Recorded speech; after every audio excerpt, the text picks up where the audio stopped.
Now in this session we are going to continue that unit, and in this unit today's topic is WWW, that is World Wide Web. Across the globe, all over the internet, we use WWW, that is World Wide Web nowadays. What is the architecture of it, how it is found, what is the platform, and what are the basic roles of WWW, that we are going to see in this session. So let's start with that. So first of all, let us understand what is World Wide Web, that is WWW. So the web, which is known as WWW, began in 1989 at CERN, that is European Centre for Nuclear Research. At CERN, World Wide Web is the basis for that because they have developed to communicate with the different research centers located in different areas for the research project purpose, and then it is developed on larger scale. A broader definition comes from the organization that web inventor Tim Berners-Lee had found, the World Wide Web Consortium, that is W3C. So if we consider the technical definition of World Wide Web, we can say that it contains all the resources and users on the internet that are using the Hypertext Transfer Protocol, that is HTTP. So you can say that HTTP is the basis for World Wide Web, that is WWW. We will see HTTP, its structure in the further sessions. Now let us see how it operates. So WWW works on client-server approach. That means it works on the client-server model, which includes the transmission or transfer of data according to the client-server approach. That means a client sends the request of accessing a web page, and in response to that, the server gives a web page back to the client. So it depends on the client-server model. Now, following steps are useful to explain how the web works. So the first step over here is when the user enters the URL of the web page in the address bar of the web browser. That means it contains the entire URL, that is Uniform Resource Locator, or entire link in the web browser or address bar of the web browser. Then this browser requests a DNS, that is Domain Name Server, for the IP address corresponding to that particular URL. Let's say for example you are entering www.lginstitutes.edu.in. This contains your URL, and this browser requests the domain name server for the IP corresponding to this particular URL, and in response to that it will give that web page. The third step is that after receiving the IP address, browser sends the request for web page to the web server using HTTP protocol, that is Hypertext Transfer Protocol, which is the basis for World Wide Web. Then the next step is the web server receives the request using HTTP protocol and checks its search for the requested web page.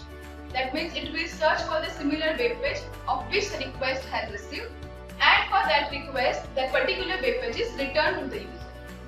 So this is how the web page or WWW operates. Here, this is the client-server model, or as you can say, the WWW architecture is shown to you. As you can see, at the client side, there is your laptop or computer or mobile devices. It requires request for particular web page using the internet platform.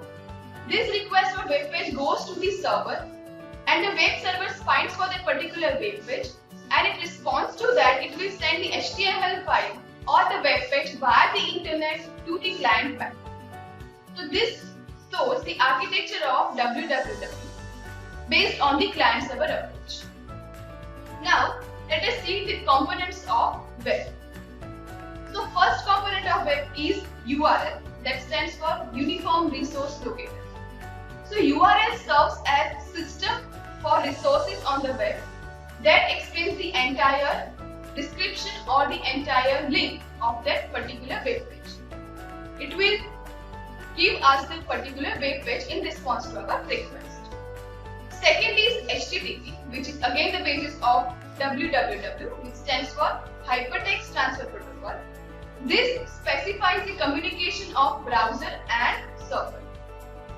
Then the next is HTML, which stands for Hypertext Markup Language. This defines the structure, organization and content of the web page. So these are the major components of web, or you can say web designing: URL, HTTP and HTML. So let us understand each of them in detail. So first one we are going to see is URL, that is Uniform Resource Locator. So URL is the character string or address which is used to access data from the internet, and the URL is the type of URL, that stands for Uniform Resource Identifier. This is the format or the structure of particular URL, indicating its type or entire web link you type in your address bar. Let's say for example, if you consider the address of https www.geeks4geeks.org, in that particular domain is PHP function. So here the first part, that is HTTP, it indicates the protocol that has been used.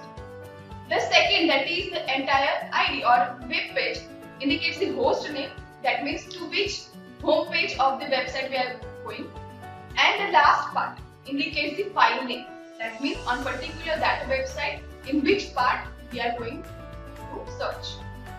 So this is the structure of the particular entire URL. The first part, protocol, are of different types. Generally HTTP and HTTPS are used widely, but HTTPS is for secure transmission and HTTP is for Hypertext Transfer Protocol. FTP is also used, but widely HTTPS and HTTP is used. Next part is the host name, where the website name is there. Let's say for example, if we consider the www.ljinstitute.edu, right? Then in that, if you want to go to particular EC department or IC department or mechanical department or whatever the department, that will go to the category of file. So this is the indication of URL, that is Uniform Resource Locator. Now a URL contains the following information which is listed below. The first one, it includes protocol name, that is HTTPS, HTTP, FTP or whatever it is. Next, a colon followed by // as we have seen earlier. Then the next, it contains a host name, or as you can say domain name or IP address. The next is a colon followed by a port number, and the last one is the path of the particular file. So this is a URL contains. As we have seen a protocols, or the first part which we have seen HTTPS, there are different schemes: HTTPS, HTTP, FTP or particular file.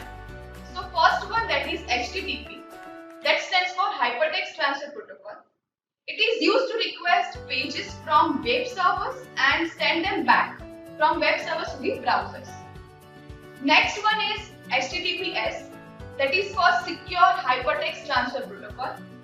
This encrypts the data sent between the browser and the web server using a digital certificate. That is for secure websites. Next is FTP, which stands for File Transfer Protocol. This is another method for transferring files on the web. While HTTP is a lot more popular for viewing websites because of its integration with browsers, FTP is still commonly used protocol to transfer files or transfer large files cross the web page and to upload source files to your web server. Next is file.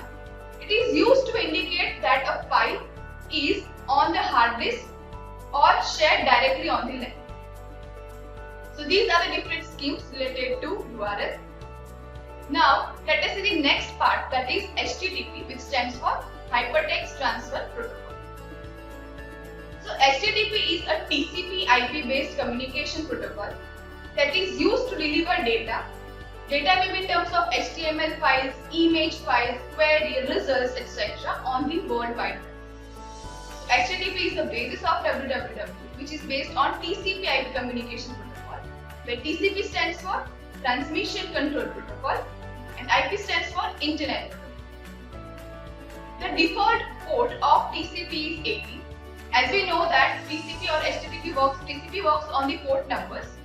For TCP, HTTP assigned port number 80. Here, the model of HTTP protocol is indicated, the architecture of HTTP. As you can see, on the left hand side there is the web client, which sends the request to web server.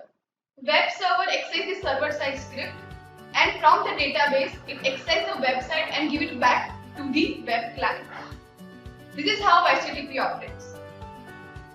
Next, HTML. HTML stands for Hypertext Markup Language.